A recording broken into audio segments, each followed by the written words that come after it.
Assalamualaikum warahmatullahi wabarakatuh. Kali ini bahasan yang pertama ya, bunga pertama tanaman hias.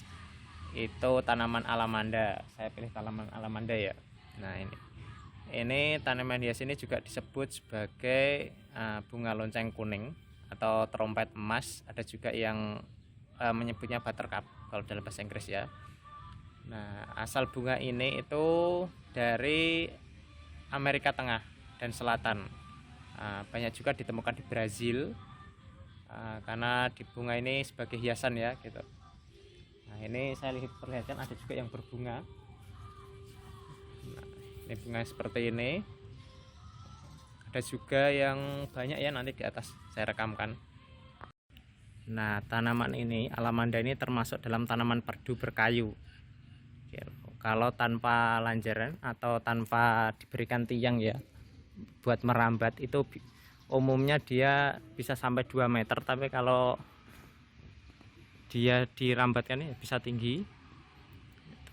Nah, tanaman ini hijau sepanjang tahun.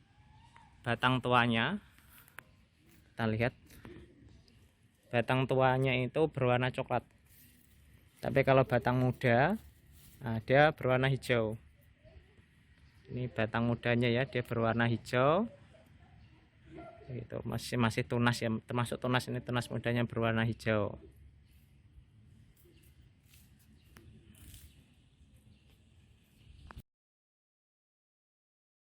Bunga alamanda ini ada beberapa variasi bunga. Ada yang berwarna kuning. Terus kalau teman-teman pergi ke pedagang bunga, ada juga warnanya krem. Ada warna krem, terus juga ada warna putih.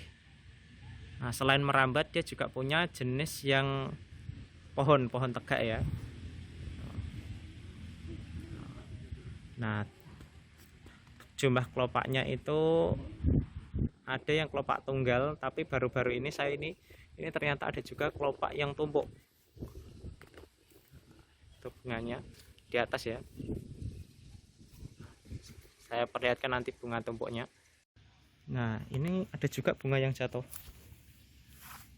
Nah, perlihatkan ya. Jadi ini bunganya tumpuk, benar-benar tumpuk ya. Bukan lagi tunggal ternyata. Jadi bunganya bunga tumpuk. Nah, untuk yang jenis ini itu sekarang tidak menghasilkan biji. Sulit lah ya, sulit menghasilkan biji. Jadi kebanyakan menggunakan stek.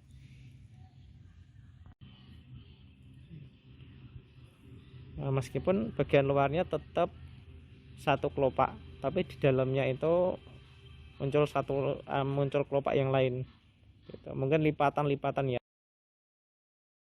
Nah, sekarang untuk daunnya. Nah, karakteristik daunnya ini ada, daunnya memiliki bentuk yang lancip seperti ini, mengkilap bagian atas.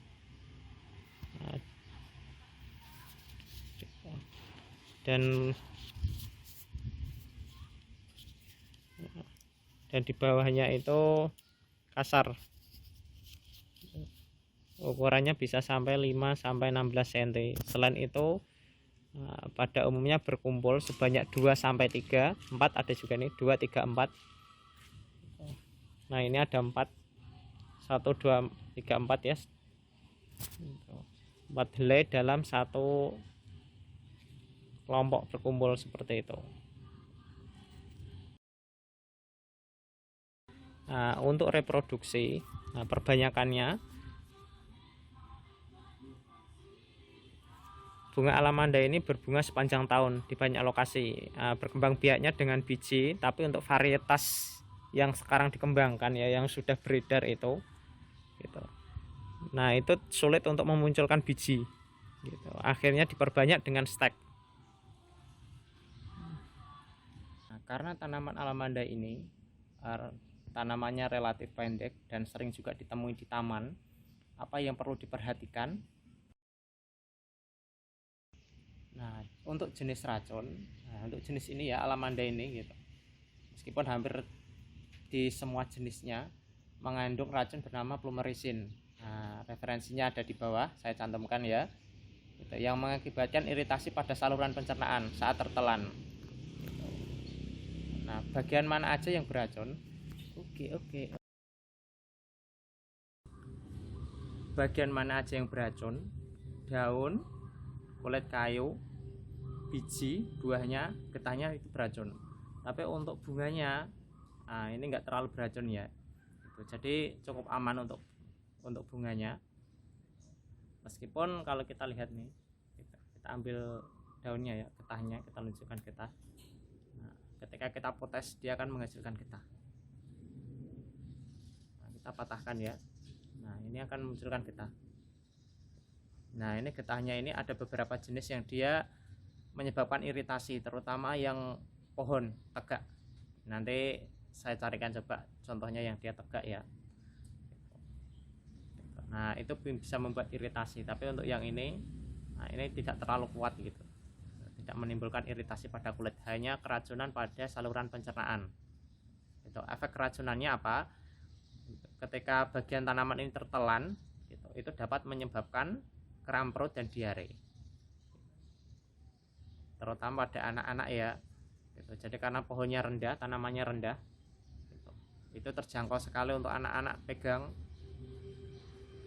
Dan getahnya itu ketika tertelan ya ini bisa menyebabkan kram perut gitu, dan diare. Bagaimana bila tertelan dalam jumlah besar? Itu dalam referensinya menyebutkan itu mengakibatkan dehidrasi dan kelainan elektrolit. Nah, ya sebaiknya dibawa ke dokter ya. Tapi kalau tertelannya dalam jumlah sedikit, itu tidak membutuhkan terapi khusus. Pastikan ketika memiliki tanaman ini, terutama yang tegak, hindarkan dari anak-anak atau setidaknya tahu resikonya seperti itu. Baik, mungkin cukup segitu. Sampai jumpa di tanaman selanjutnya. Semoga informasi ini bermanfaat dan terima kasih. Assalamualaikum warahmatullahi wabarakatuh.